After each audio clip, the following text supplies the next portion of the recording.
प्रिय श्रोता, नमस्कार। कार्यक्रम वेद पाठशाला में आपका हार्दिक स्वागत है। इस कार्यक्रम में हम परमेश्वर के वचन का विस्तार पूर्वक अध्ययन किया करते हैं, जो आपके आत्मिक उन्नति के लिए लाभदायक सिद्ध होगा। तो लीजिए सुनते हैं आज का ये संदेश। नमस्कार श्रोता मित्र, वेद पाठशाला की अगली कक्षा में आपका स्वागत है।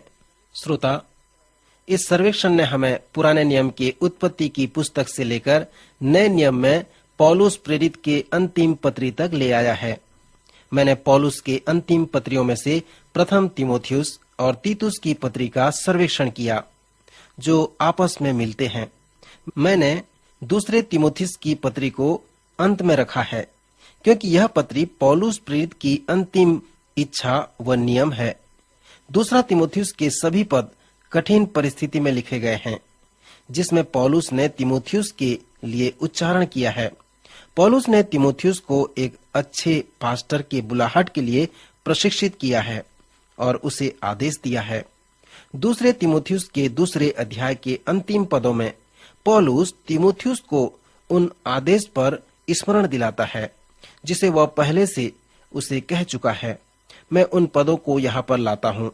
वह लिखता है, अशुद्ध बकवास से बचा रहा, क्योंकि ऐसे लोग और भी अभक्ति में बढ़ते जाएंगे और उनका वचन सड़े घाव की नाई फैलता जाएगा।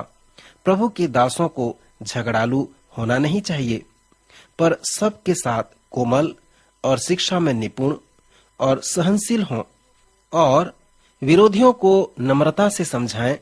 क्या जाने परमेश्वर उन्हें मन फिराव का मन दे कि वे भी सत्य को पहचानें और इसके द्वारा उसकी इच्छा पूरी करने के लिए सचेत होकर शैतान के फंदे से छूट जाएं।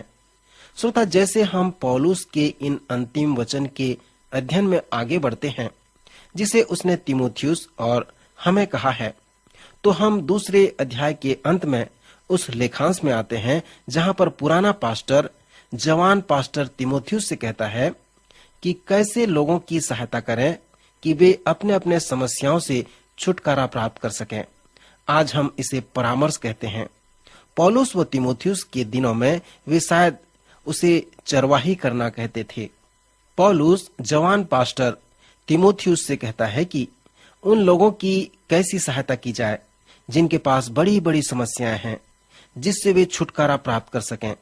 पिछले अध्ययन में मैं अपने आप के शब्द के ऊपर आपको बताया था, जिसका अर्थ है स्वयं या दूसरों से अलग। पौलुस तीमुथियुस से कहता है कि कैसे उनका परामर्श किया जाए। वह कहता है, वे अपने आप का विरोध करते हैं। परमेश्वर के पास उनके जीवन के लिए योजना है कि उन्हें कहाँ होने चाहिए, उन्हें कैसे दूसरे लोगों से अलग होनी चाहिए। वे उस योजना के विरोध में जीवन व्यतीत कर रहे हैं। वे अपने आप का विरोध कर रहे हैं। उनके जीवन के लिए परमेश्वर की जो योजना है, वे उस योजना के विपरीत जा रहे हैं, अर्थात वे परमेश्वर की योजना के विरोध में जा रहे हैं। इसके अनेक कारण हैं कि क्यों लोग ऐसा करते हैं। उनमें से एक कारण यह है कि कभी कभी माता पिता अपने बच्चों को उचित शिक्षा नहीं देते। वे ये नहीं बताते कि वे उनके भाई या बहन के बराबर हो सकते हैं, और शायद वे इसीलिए अपनी तुलना दूसरों के साथ करते हैं और अपने आप को नियंत्रित करते हैं। और शायद हम इसी प्रकार अनेक तरह से हम अपने आप को खो देते हैं। यदि आप अपने आप को विरोध में ले आते हैं, परमेश्वर की योजना का विरोध करते हैं, जिसने आपको दूसरों से अकेला बनाया, तो यही बात आपको संसार के लोगों के मध्य अंतर को ले आता है। तब आप बड़े संकट परेशानी में पड़ जाते हैं और व्यक्तिगत रूप से खुश नहीं हो पाते। इस प्रकार आप एक महान समस्याओं से ग्रसित व्यक्ति के रूप में जाने जाते हैं और आपको ऐसे समय में परामर्श की आवश्यकता होती है। यदि आप किसी परामर्श करने वाले पास्टर के पास जाते हैं और यदि वह पास्टर पौलुस के वचनों के द्वारा सीखा हुआ है, तो वह आपकी समस्या को जान लेगा कि आप अपने आप का विरोध कर रहे हैं। पौलुस के निर्देशों के द्वारा वो यह भी जान पाएगा कि आपको छुटकारे की आवश्यकता है, क्योंकि आप शैतान के फंदे में फंसे हुए हैं और आपको उससे छुटकारा मिलना है। जब हम सुसमाचार का प्रचार कर रहे थे तब मैंने बताया था कि यीशु इसलिए आया कि जो बंधुआई में हैं, जो स्वतंत्र नहीं हैं, उन्हें वह स्वतंत्र करे, उन्हें छुटकारा प्रदान करे। पौलुस यहाँ पर तीमुथियुस से कहता है कि ये लोग जो अपने आप का विरोध कर रहे हैं, वे स्वयं सचेत होकर शैतान के फंदे से छूट जाएं। वे स्वतंत्र नहीं हैं। तीमुथियुस, तू उन्हें शैतान के काल कोठरी से बाहर नहीं ला सकता, परंतु तेरे पास जो कुंजी है उसकी सहायता से वे शैतान के बंधन से छुटकारा प्राप्त कर सकते हैं। यदि तू पवित्र आत्मा के फल को बनाए रखना चाहता है तो कोमलता, शिक्षा में निपुण और सहनशीलता से सबके साथ बने रह। उन विरोधियों को नम्रता से समझा। क्या जाने परमेश्वर उन्हें मन फिराव का मन दे कि वे भी सत्य को पहचाने और वह सत्य उन्हें स्वतंत्र करेगा। सो इस प्रकार तू उनके लिए संभव कर दे कि परमेश्वर का आत्मा उनके जीवन में कार्य करे। जब तू उन्हें पवित्र शास्त्र बताएगा तब जिस सच्चाई को वे जानने के इच्छुक हैं वह सच्चाई उन्हें स्वतंत्र करेगा। सो इस प्रकार तू जो उनका परामर्श करेगा वह उनके व परमेश्वर के मध्य होगा और इसके द्वारा उन्हें परमेश्वर मन फिराव का मन देगा कि वे सत्य को पहचाने और इसके द्वारा उसकी इच्छा पूरी करने के लिए सचेत होकर शैतान के फंदे से छूट जाएं।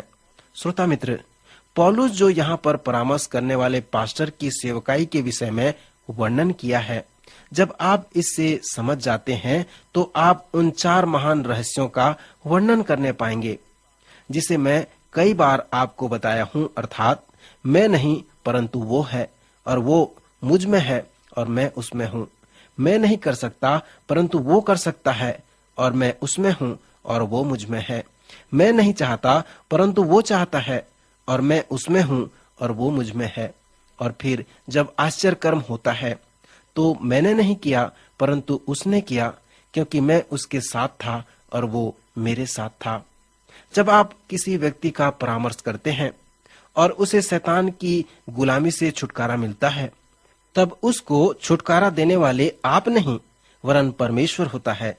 जिस प्रकार परमेश्वर ने मूसा से जलती हुई झाड़ी के पास कहा, मूसा, छुटकारा देने वाला तू नहीं है वरन मैं हूँ। तू किसी को छुटकारा नहीं कर सकता परंतु मैं कर सकता हूँ। जब इस्राएली प्रजा को छुटकारा देने के लिए परमेश्वर ने मूसा को उपयोग किया, कोई ये नहीं कह सकता था कि मूसा, तूने उन्हें छुटकारा नहीं दिया, परंतु परमेश्वर ने उन्हें छुटकारा प्रदान किया, क्योंकि परमेश्वर तेरे साथ था। यहाँ पर इसी प्रकार की सच्चाई को परामर्श के लिए पौलुस तीमुथियुस से कहता है, तीमुथियुस, तू छुटकारा देने वाला नहीं है परंतु पवित्र आत्मा छुटकारा देने वाला है। तीमुथियुस, तू किसी को छुटकारा नहीं दे सकता परंतु पवित्र आत्मा लोगों को शैतान के बंधन से छुड़ा सकता है। श्रोता मित्र, जैसे हम तीमुथियुस की दूसरे पत्री के सर्वेक्षण में आगे बढ़ते हैं तो हम इस पत्री के केंद्र में आते हैं। जब आप 3 अध्याय उसके 10वें वचन में आते हैं तो यहाँ का लेखांश 4 अध्याय 5वें पद तक आ जाता है। यह लेखांश इस पत्री का केंद्र कहलाता है। ध्यान करें कि इस पत्री में पौलुस तीमुथियुस से कितने बार कहता है कि तीमुथियुस, तू जानता है। जब पौलुस तीमुथियुस से ऐसा कहता है तो शायद वह अपने जीवन की अंतिम घड़ी में उस बंदीगिरी में है।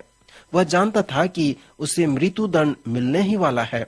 मित्र, जब पौलुस तीमुथियुस से ये शब्द बार बार कहता है तो आप अपने आप से ये प्रश्न पूछें कि तीमुथियुस कैसे उन बातों को जिसे पौलुस ने कहा जानता था। मैं विश्वास करता हूँ कि तीमुथियुस उन बातों को जानता था, क्योंकि पौलुस प्रेरित के साथ जो उसका संबंध था उसके द्वारा, और जब पौलुस ने उस जवान पास्टर को प्रशिक्षित किया उसके उस सिद्धांत के द्वारा वह उसे जानता था। इस पत्री में जो महत्वपूर्ण पद है वह 2 अध्याय का 2 पद है, जहाँ पर पौलुस तीमुथियुस से कहता है, और जो बातें तूने बहुत गवाहों के सामने मुझसे सुनी है उन्हें विश्वासी मनुष्यों को सौंप दे जो औरों को सिखाने में योग्य हों। श्रोता मित्र, यह शिक्षा का एक सुंदर सिद्धांत है। जब पौलुस उन बातों की शिक्षा दिया करता था तब तीमुथियुस प्रायः उन बातों को सुना था। इसलिए पौलुस ने तीमुथियुस से दूसरे अध्याय के दूसरे पद में कहा है, जो बातें तूने बहुत गवाहों के सामने मुझसे सुनी है उन्हें विश्वासी मनुष्यों को सौंप दे, जो औरों को भी सिखाने के योग्य हों। यह हमें शिक्षा के लिए एक सुंदर सिद्धांत व नमूने को बताता है। सो इस संदर्भ में पौलुस तीमुथियुस से अनेक बार कहता है कि तू उन शिक्षाओं को जानता है जिसे तूने पहले सुना था, क्योंकि उनमें पिता व पुत्र का संबंध था। जब हम आगे इस पत्री में आते हैं तो पौलुस तीमुथियुस को इस प्रश्न के साथ चुनौती देता है कि तीमुथियुस, उन सब बातों को जो तू जानता है उससे तू क्या करेगा। श्रोता मित्र, एक बार फिर पौलुस को जंजीरों से बंधा हुआ देखें, जो ऐसी परिस्थिति में उन सच्चाइयों को तीमुथियुस से बता रहा है। मैं उस उल्लेख को इस प्रकार लिखता हूँ। पौलुस उससे कहता है, तू मुझे देखकर जान रहा है कि मैं उस प्रकार का व्यक्ति नहीं हूँ। तू जानता है कि मैं किस प्रकार विश्वास करता हूँ, मैं क्या चाहता हूँ और किस प्रकार जीवन व्यतीत करता हूँ। मसीह ने मेरे विश्वास को तू जान गया है। मैं कैसे दुख सहा उसे भी तू जानता है। तू मेरे प्रेम व कोमलता को जानता है। सुसमाचार प्रचार करने के कारण मुझ पर जो समस्याएं आई हैं उन्हें भी तू जानता है। जब मैं अंताकिया, लुस्त्रा और अन्य स्थानों में सुसमाचार प्रचार किया तो उसे भी तूने देखा है और तू उसे जानता है। परंतु प्रभु ने मुझे उन सब से छुटकारा प्रदान किया। पर जितने यीशु मसीह में भक्ति के साथ जीवन बिताना चाहते हैं वे सब सताए जाएंगे और दुष्ट और बहकाने वाले धोखा देते हुए और धोखा खाते हुए बिगड़ते चले जाएंगे। पर तू इन बातों पर जो तूने सीखी है और प्रतीति की है, यह जानकर दृढ़ बना रहा कि तूने उन्हें किन लोगों से सीखा था और बालकपन से पवित्र शास्त्र तेरा जाना हुआ है, जो तुझे मसीह पर विश्वास करने से उद्धार प्राप्त करने के लिए बुद्धिमान बना सकता है। क्योंकि हर एक पवित्र शास्त्र परमेश्वर की प्रेरणा से रचा गया है और उपदेश और समझाने और सुधारने और धर्म की शिक्षा के लिए लाभदायक है, ताकि परमेश्वर का जन सिद्ध बने और हर एक भले कार्य के लिए तत्पर हो जाए।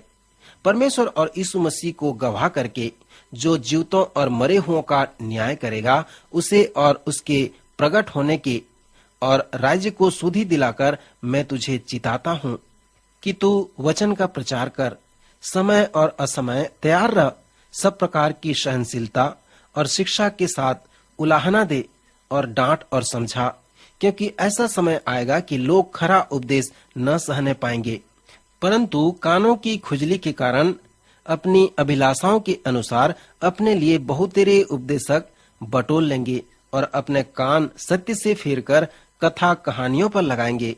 पर तू सब बातों में सावधान रह, दुख उठा, सुसमाचार का काम कर और अपनी सेवा को पूरा कर। श्रोता, मैं इस चुनौती के साथ आपको छोड़ना चाहता हूँ कि यदि आप नए विश्वासी या जवान पास्टर हैं तो प्रार्थना करें कि परमेश्वर आपको परिपक्व विश्वासी व पास्टर बना दे। आज के वचन द्वारा प्रभु आपको आशीष दे।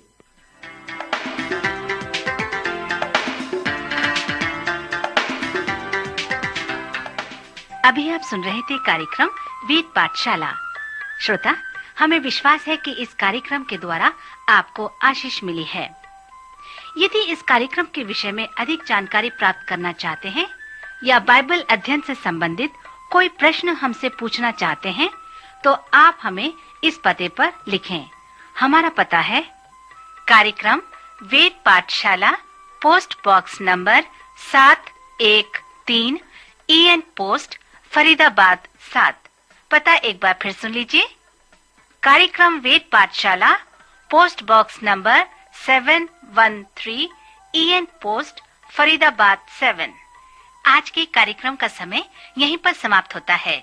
अगले कार्यक्रम में आपसे फिर भेंट होगी। तब तक के लिए नमस्कार।